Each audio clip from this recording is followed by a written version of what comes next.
ইনি 53 বছর পেরিয়ে গেছেন, ইনি আর কতদিন চাকরি করবেন? কেন আমাদের জীবন জীবিকা নিয়ে এইভাবে খেলা করা হচ্ছে? অন্যান্য ক্যান্ডিডেট তো আমাদের চাকরিটা অন্যান্যদের মধ্যে বিলিয়ে দেওয়া হচ্ছে। এটা কি ছেলে খেলার কথা হচ্ছে? আমার ওনারা গেছেন সুপ্রিম কোর্টে, সুপ্রিম কোর্টে গিয়ে অযথাকে ঝুলিয়ে রেখেছে, কোনো কেস করার নাম নেই। আমাদেরকে বঞ্চিত করে, আমাদেরকে হাত পা বেঁধে রেখে আমাদের পোস্টে পেশাদের চাকরি দিয়ে দিচ্ছে। 29 বছর কর্মজীবনের মধ্যে মাত্র এই 19 সালে আমরা একবারই সুযোগ পেয়েছি, এর মধ্যে আর কোনো সুযোগ আমরা পাইনি। আমাদের কোনো মূল্যই ডিপার্টমেন্টের কাছে নেই। কতদিন ডিপার্টমেন্ট আমাদের সাথে এই প্রমোশনটা করবে আমরা সেটা জানতে চাই, কারণ আমাদের একটা ধৈর্য আছে।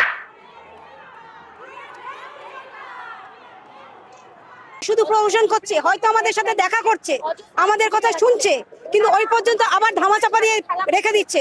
আমাদের কোনো মূল্যই ডিপার্টমেন্টের কাছে নেই। কতদিন ডিপার্টমেন্ট আমাদের সাথে এই প্রমোশনটা করবে আমরা সেটা জানতে চাই, কারণ আমাদের একটা ধৈর্য আছে। আমরা বারে বারে এসে পথে বসে থাকবো না। ওনাদের সময়ের দাম আছে, আমরাও মানুষ, আমাদেরও সময়ের দাম আছে। তাই এখন সময় এসেছে আমাদের কথা ভাববার। আমরা সেই 2019 সাল থেকে এসে আজ 2025, এই এতগুলো বছর পার করেছি।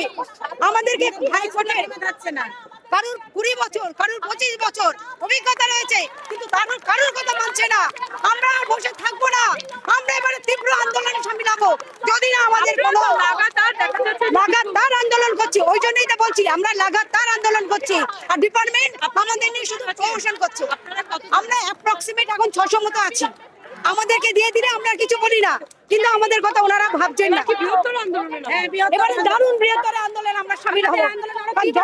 যতক্ষণ না আমাদের নিয়োগ দেবে আমরা আর থামবো না, আমরা এই লড়াই আর থামাবো না। আমাদের নিয়োগ দিতেই হবে, আর আমাদের নিয়ে ছেলে খেলা চলবে না। আমরা সিঙ্গেল কোর্টের রায় ছিল, আমরা কিন্তু আমাদের দাবি মানেনি। বহুবার এসেছি, আমাদেরকে দিয়েছি, আমাদেরকে কোর্টে দ্বারস্থ করেছিলেন। আমরা সিঙ্গেল কোর্টে গিয়েছি, সিঙ্গেল কোর্টের রায় আমাদের আছে। তারপর 6 মাস আমাদেরকে বসিয়ে রেখে ডিভিশন বেঞ্চে গেছেন, ওনারাই গেছেন ডিভিশন বেঞ্চে। সেই ডিভিশন বেঞ্চে আমরা জিতেছি, ওনাদের রায় ওনাদের পছন্দ হয়নি।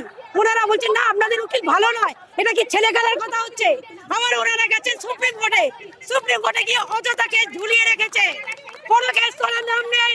আমাদেরকে বঞ্চিত করে, আমাদেরকে হাত পা বেঁধে রেখে আমাদের পোস্টে পেশাদের চাকরি দিয়ে দিচ্ছে। ওই আমাদের একটাই দাবি, আমাদের হচ্ছে যে আমাদের যে প্রমোশনাল নিয়োগটা আছে কেন্দ্রের গাইডলাইন মেনে, যেটা যে প্রমোশনালদের 50% দিতে হবে এবং ওনারা বাকি 50% ডাইরেক্ট কিংবা প্রেশারদের থেকে নিক, সেটা আমাদের কোনো আপত্তি নেই। আমাদের যেটা 50% আমরা যারা পাস করে এমপিএলএড হয়ে আছি, বিএসসি পাস করে আমাদের দিয়ে দিন। আমরা বহুবার মানে হাত জোড় করে বলেছি, দাবি নিয়ে বলেছি, ওনারা কর্ণপাত করছেন আমাদের বেতন বৃদ্ধি। ওটার সাথে আমরা আইসিডিএস কর্মী, আমরা প্রমোশনাল পরীক্ষা দিয়েছি, পরীক্ষা দিয়ে বসে আছি, পাস করে আছি, কিন্তু আমাদেরকে ওইটা আমাদেরকে না দিয়ে করে অন্যান্য ক্যান্ডিডেট তো আমাদের চাকরিটা অন্যান্যদের মধ্যে বিলিয়ে দেওয়া হচ্ছে। তো আমরা চাই আমাদের নিয়োগটা দিয়ে দেওয়া হোক। আমরা বারবার সবাই মিলে পথে আছি, পাহাড় থেকে সমতল সব দিদিরাই বারবার ছুটে আসছেন, কিন্তু আমাদেরকে বারবার তারিখ দেওয়া হচ্ছে, এত তারিখ আসুন, আপনারা অমুক করুন। একজন দিদির 55 বয়স পেরিয়ে যাচ্ছে, তাহলে একটা দিদি 25 বছর 30 বছর ধরে একটা কাজ করে থাকে, কাজ ঠিক নয়। মানে আমরা সেবা করে থাকি মানুষের, আমাদের একটাই পথ হচ্ছে প্রমোশনাল।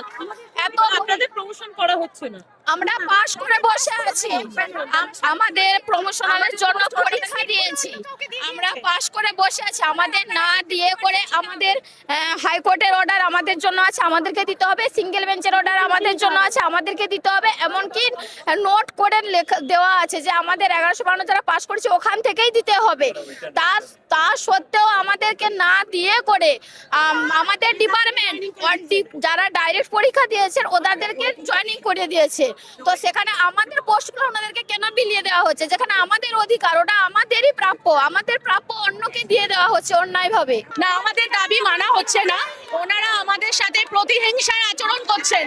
যেহেতু ডিপার্টমেন্টের একটা বড় খামখেয়ালিপনা আমরা সবার সামনে তুলে ধরেছি, সেইটার ওনারা সুযোগ নিচ্ছেন এবং আমাদেরকে বঞ্চিত করার চেষ্টা করছেন।